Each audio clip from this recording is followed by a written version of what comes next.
Hi, so welcome to this video, Tame the Blame. So we're going to be talking about different blaming messages that people might receive after they've experienced any form of sexual violence, whether that be victim blaming or whether that be the blame that we place on ourselves after we've experienced something like that. So we'll think about some of the different types of blaming, why people do it, and perhaps more importantly, some of the ways to help reduce the impact of self-blame. So what actually is victim blaming? Essentially, it's any thoughts, phrases, messages that place responsibility on the victim in some way, whether that be their personality, their behaviour, the situation they're in. It places blame on them rather than the perpetrator of the offence.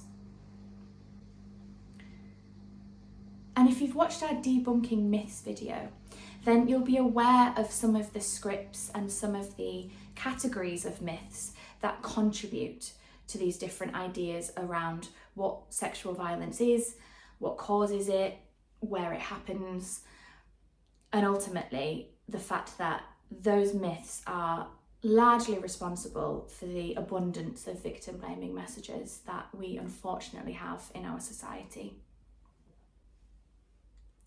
So people can experience victim blaming everywhere. It might be conversations with friends, family members, your employer. You may even receive it from other people who've experienced sexual violence. And you might find yourself receiving these messages from the police or healthcare professionals. But wherever these messages are coming from, they can be deeply painful, especially if they're coming from somebody that you trust or somebody that you should trust, for example, the police or healthcare professionals. And actually, receiving blaming messages can really compound the traumatic experience, and it can really prevent the processing of the experience and the phase of recovery that you're at as well. And ultimately, because there is an abundance of these scripts, so whether you've experienced them directly, so somebody has specifically said something to you, or you've just absorbed these messages from society, because they are so dominant, we then start to absorb these messages and we internalize them, which can really start to filter into our perception of who we are as people and actually what happened. And they can really start to make us doubt ourselves. So you might start to question, did I have too much to drink? Did I lead them on? Am I overreacting? Was I in the wrong place? And of course, the answer to that question is no, absolutely not. But as human beings, the more that we hear something and the more times that that message is reinforced, the more that we believe it. And that is partly what leads to the phenomenon of self-blame that is unfortunately so common in people who've experienced something like you have. And self-blame is a really overwhelming feeling, and it can be really detrimental to your ability to recover and heal and process your experience as well. But in some cases, it is also understandable. So for me personally, as a therapist, I tend to believe that everything we do in some way is about protecting ourselves, whether we're aware of it or not. So in the case of self-blame, in a way, it provides us with a sense of control. So if we're able to tell ourselves, it happened because I was wearing a short skirt, or it happened because I walked down that alleyway, I had too much to drink. By placing the responsibility on something that we've done, on an unconscious level, it essentially tells us that if we don't do that thing again, then it will prevent it from happening again. And even though there's no truth in that, nothing you did influenced what happened, sometimes that's an easier thing to accept than recognizing that in actual fact, nothing you did couldn't prevent it. Nothing you did caused it. And so if we accept that, then we have to accept that we live in a world where bad things happen, and that's completely out of our control. And that's a really scary thing to acknowledge. And another function, I suppose, of self-blame is that sometimes if an individual feels like what happened was their fault, then they may feel really intense guilt and shame about that experience. So blaming themselves can be a way of expressing those difficult emotions, and it can also be a way of expressing anger as well.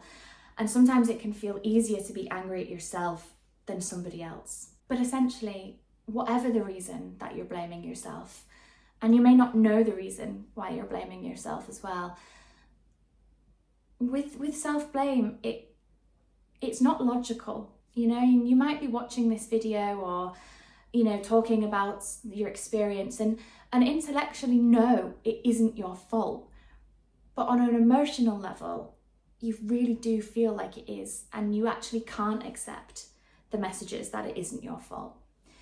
And that's because self-blame isn't logical. It's an emotion, and it's an emotion, like I say, that's been ingrained into you, because of the society that we live in, and it's been reinforced through any experience that you've had of victim blaming. And it can have really enduring impacts on your mental health. But there are ways to challenge it, and there are ways to help navigate self-blame and hopefully reach a place where it can have a less dominating impact on you. But tackling blame, it's got to feel right for you. It's got to feel at the right time, and also at the right pace as well. Because as we've said, these scripts, they are deeply ingrained. So they will take time to re-script these messages. So do be patient with yourself. So how can we tackle self-blame? So as I've said in, I think, every video, one of the most powerful things that you can do for your recovery is to build your awareness. So when we understand how we feel and why we feel the way we do, then we're more empowered to tackle it because we have more understanding. So in this sense, with self-blame, I want to talk to you about an exercise that we sometimes use in therapy called externalizing.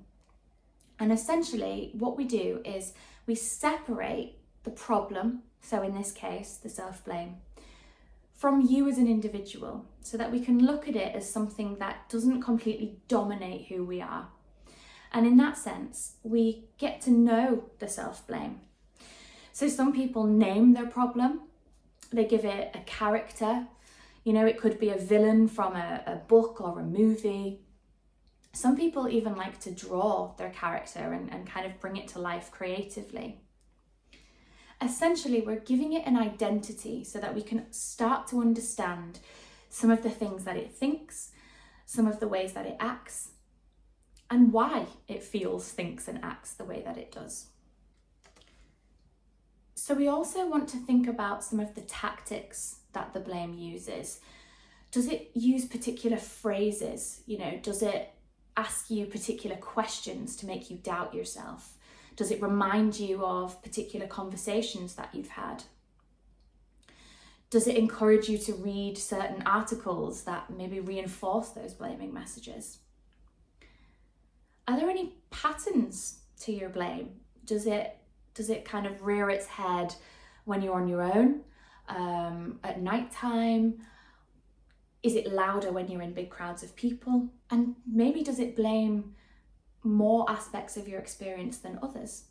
And what do those experiences look like? So you then might want to think about some of the things that have influenced this character, influenced the blame. So has it experienced victim blaming? Has it been really hurt by something that somebody has said? Has it absorbed far too many messages on social media? Has it watched something on telly? Or is it remembering something that the perpetrator themselves have said to you or done to you? What is underlying the reasoning behind this blame? Because when we understand why it's feeling the need to perpetuate these blaming scripts, then we've got more knowledge to be able to challenge it. And you might also want to question how the blame feels. Why does it feel the need to blame you? Does it need anything? What's the purpose of this self-blame?